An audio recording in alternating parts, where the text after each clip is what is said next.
अच्छा, जो task number 3 है, उसमें टास्क यानी कि टास्क नंबर 3 की बी पार्ट में से क्वेश्चन आएगा इंटरव्यू में, और ए में से कोई क्वेश्चन नहीं आएगा।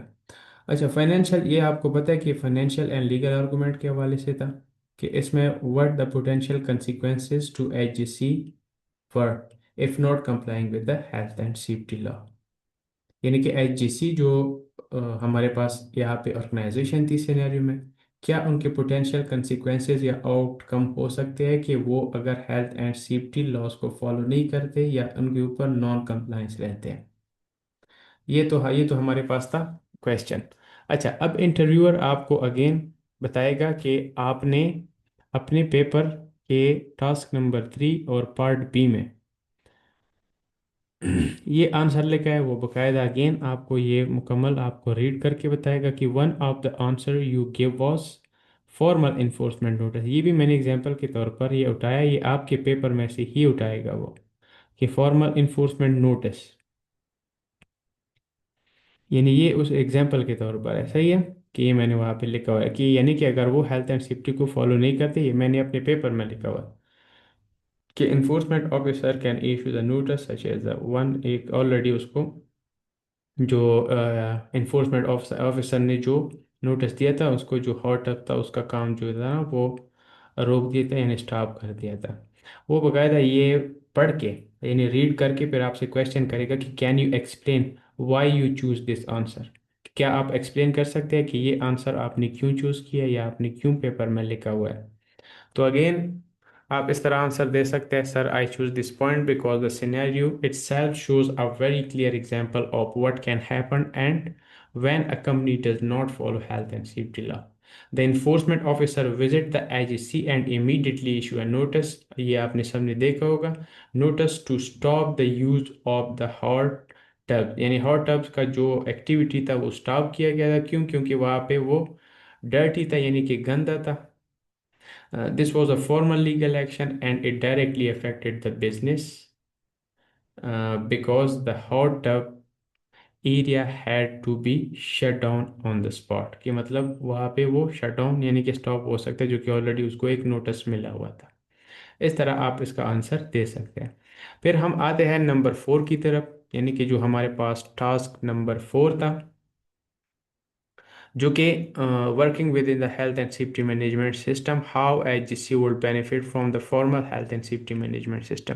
कि यानी कि एक formal health and safety management system से, कि अगर वो इम्प्लीमेंट करते हैं या वो अप्लाई करते हैं तो क्या बेनिफिट हो सकते हैं कंपनी को या एचजीसी को। तो इंटरव्यूअर अगेन इसमें से 2 पॉइंट उठाएगा, आपके पेपर में से आप 2 पॉइंट पिक करेगा वो। और जैसे कि वो कहेगा कि two of the answers you gave पर, ये आपको रीड करके बताएगा कि ये 2 पॉइंट्स आपने अपने पेपर में लेके हैं।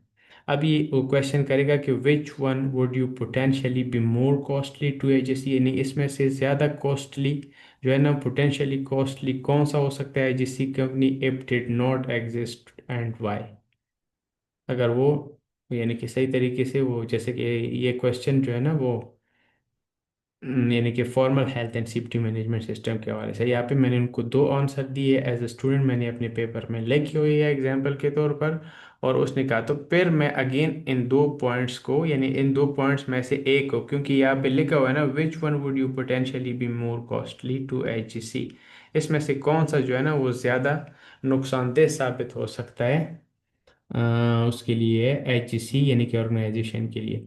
तो यहाँ पे मैंने यानी कि 2 पॉइंट इसमें से अभी वो बता रहे हैं, तो मैंने यहाँ पे sir in my opinion the point about improve legal compliance, सही है, मैंने दूसरा पॉइंट जो है ना वो पिक किया कि ये ज़्यादा जो है ना वो कॉस्टली हो सकता है, यानी नुकसानदेह साबित हो सकता है, would be more costly for HSC if did not exist.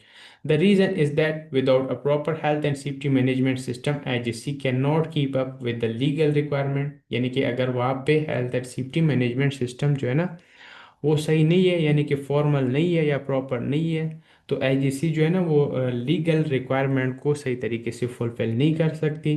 जैसे कि सिनेरियो में हमने देखा, in the scenario we already saw that the enforcement officer issued an immediate notice for the hot tub and they were also concerned about many other unsafe condition. अच्छा, आपका answer यहाँ तक भी इनफ है। फिर भी अगर आप दे सकते हैं या खुद से आप देना चाहे तो आप ये भी मेंशन कर सकते हैं, if HSC continues like this they can face more enforcement notices, heavy fines, possible business interruption, and even prosecution in a serious cases। कि अगर जो एचजीसी है वो मज़ीद इस तरह करेगी तो उनको हैवी फाइन भी हो सकते हैं, मज़ीद इनको इन्फोर्समेंट नोटिस भी मिल सकते हैं, या इवन के प्रोसिक्यूशन यानी कि कानून साजी की तरफ भी जा सकते हैं अगर केस सीरियस हुआ तो। All of these things directly create financial loss for the company. जाहिर बात है कि वो फाइनेंशियल लॉस के बायस फिर बन सकते हैं। Work stoppages, legal penalties and damage to reputation, जिसकी वजह से उनके लीगल यानी कि पेनल्टीज, उनको फाइन वगैरह पड़ सकते हैं, उनके काम जो है ना वो रोक सकते हैं, उनका जो रेपुटेशन है वो डैमेज हो सकता है। Can cost much more than simply defining role and responsibility. That's why I feel legal compliance is the more expensive area if not managed properly, because legal action affect the business immediately and can have long-term financial effect as well. So इस तरह आप अपना answer दे सकते हैं। As I mention कि आप यहाँ तक भी अगर आप अपना आंसर दे तो ये इनफ है। अच्छा अब हमारे पास अगेन टास्क नंबर 5 में दो पार्ट्स हैं, जिसमें से पार्ट बी में से क्वेश्चन आएगा, अगेन ए में से कोई क्वेश्चन नहीं आएगा, यानी पार्ट में से सही है। ये आपको पता है कि इसमें से ए और बी में एक तो था वो एच जी सी का जो अप्रोच था वो अबाउट ऑडिट, और बी में जो था what was the negative about the G C M approach to the audit, यानी कि G C M Gordon Sarter जो मैनेजर था उसका जो अप्रोच था ऑडिट के हवाले से, वो उसमें नेगेटिव क्या था या कौन सी चीज़ें उसमें नेगेटिव थे। अगेन वो आपका 2 पॉइंट, सॉरी 2 पॉइंट नहीं, जस्ट एक पॉइंट वो उठाएगा, यानी कि पिक करेगा आपके पेपर में से, जैसे कि एग्जांपल के तौर पर ये पिक किया हुआ है, failure to review the audit report. जैसे कि ये मैंने अपने पेपर में लिखा हुआ है, the student the GCM does not treat, आपने वो देखा होगा सिनेरियो में कि उसने जीसीएम जो था यानी कि गार्डन सेटर जो मैनेजर था उसने वो ऑडिट रिपोर्ट पढ़ा ही नहीं है, जो फाइनल रिपोर्ट था, यानी कि उसका जो एटीट्यूड था वो सही नहीं था, यानी कि उसने पूरा रिपोर्ट ही नहीं पढ़ा।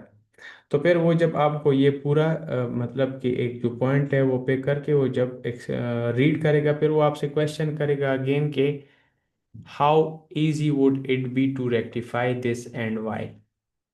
तो आपने अगेन इस तरह आंसर देना है कि sir I think this issues is actually quite easy to fix, यानी कि वो आपको कहे कि ये कैसे आप इसको इजीली यानी मतलब रेक्टिफाई कर सकते हैं या आइडेंटिफाई कर सकते हैं या इसको फिक्स कर सकते हैं। तो आपने कहा कि इसको फिक्स करना आसान है। कैसे सर? I think this issues is actually quite easy to fix because it only require the GCM, यानी कि वहाँ पे उसने क्या किया, उसने मतलब उसका जो मतलब इंटेंशन था, यानी कि उसने सही तरीके से उसको टाइम नहीं है, उसको रीड ही नहीं किया। तो इसका सिंपल आंसर क्या है या सिंपल सोल्यूशन इसका क्या है? आप इस तरह आंसर दे सकते sir I think this issue is actually quite easy to fix because it only require the GCMs to change his attitude and take a small action. He simply needs to read the audit report and understand the findings, यानी कि उनको चाहिए कि वो simple जो audit report है उसको read करे और उसमें जो फाइंडिंग्स है यानी कि जो आउटकम्स ऑडिटर ने दी है या जो रिजल्ट उसने दी है, जो फाइंडिंग उसने दी है, उसको अंडरस्टैंड करे। There is no cost involve in this, यानी कि इसमें कोई कॉस्ट यानी कि कोई पैसा तो नहीं लगता जिसका टाइम चाहिए होता है। So and no special equipment और ट्रेनिंग इज नीडेड, यानी इसके लिए ना कोई ज़्यादा पैसा चाहिए, ना कोई स्पेशल इक्विपमेंट या कोई स्पेशल जो है ना ट्रेनिंग्स चाहिए या कोई स्पेशल स्किल इसके लिए नहीं चाहिए। The problem in the scenario was not that the audit was complicated but the GCM did not bother to read the report at all, यानी कि वो इतना मुश्किल नहीं था लेकिन जस्ट GCM ने उसको टाइम ही नहीं दिया। If he just takes out some times to review it properly, then he can understand the risk, share the information with the team, and start taking corrective action. So this weakness can be rectified very easily because the solution is only about giving attention and showing leadership, not about making a big changes or spending money. यानी इस तरह आप अपना answer दे सकते हैं। अच्छा, last one जो हमारे पास आखिरी टास्क था वो मैनेजमेंट ऑफ चेंज के हवाले से था। आपने सिनेरियो में देखा होगा कि जब एक नई चीज़ को यानी कि नई इनिशिएटिव को यानी ऑनलाइन ऑर्डर फुलफिलमेंट जो इनिशिएटिव्स था उसको इंट्रोड्यूस कर रहे थे, तो मैंने आपको पहले ही बताया कि उसको एक्सप्लेन तो नहीं कर सकते, लेकिन जस्ट मैं आपको थोड़ा सा कि वो जब तो उसकी क्या मैनेजमेंट ऑफ चेंज यानी कि उसकी क्या इम्पैक्ट हो सकते हैं, ये हमारा टास्क नंबर 6 था। अभी आपने जो आंसर लिखा हुआ है उसमें से अगेन वो एक पॉइंट को पिक करेगा, जैसे कि इंक्रीज मैनुअल हैंडलिंग, यानी मैंने अपने पेपर में लिखा होगा कि उसका इम्पैक्ट ये पड़ सकता है कि मैनुअल हैंडलिंग इंजरीज जो है ना वो इंक्रीज यानी कि ज़्यादा हो सकती है। Worker will be constantly pick back and dispatch heavy items like compost bags and paving stones without proper training and equipment. This will lead to a sharp rise in back injuries and musculoskeletal disorder similar to the existing जो कि वहाँ पे twisted ankle जो accident जिसमें हुआ था जब वो बैग या कोई चीज़ वो दे रहे थे उसको कस्टमर को, incident but on a larger scale. अच्छा, ये अगेन आपको इंटरव्यूअर कहेगा कि आपने ये आंसर अपने पेपर में लिखा है, वो कोई भी एक पॉइंट पिक करके उसके बाद क्वेश्चन करेगा कि can you explain why you said that. Again वही बात है कि इसको आप एक्सप्लेन करें कि आपने क्यों ये कहा है या आपने क्यों ये अपने पेपर में लिखा हुआ है। तो आपको पेपर का पता होगा। अगेन आपको सारा से this because in the scenario we already saw one example where a worker twisted his ankle while moving a heavy items for a customer। यानी ये भी आपने देखा होगा कि वर्कर का जो था ना उसका वो ट्विस्टेड हिज एंकल, यानी कि ये आपने उसमें देखा होगा जब वो एक हैवी आइटम कस्टमर्स के लिए मूव कर रही थी या उसके लिए उठा रहा था। This showed that manual handling at IGC is already weak, यानी वहाँ पे जो मैनुअल हैंडलिंग जो प्रोसीजर्स थे या जो सिस्टम था वो बहुत ज़्यादा वीक था।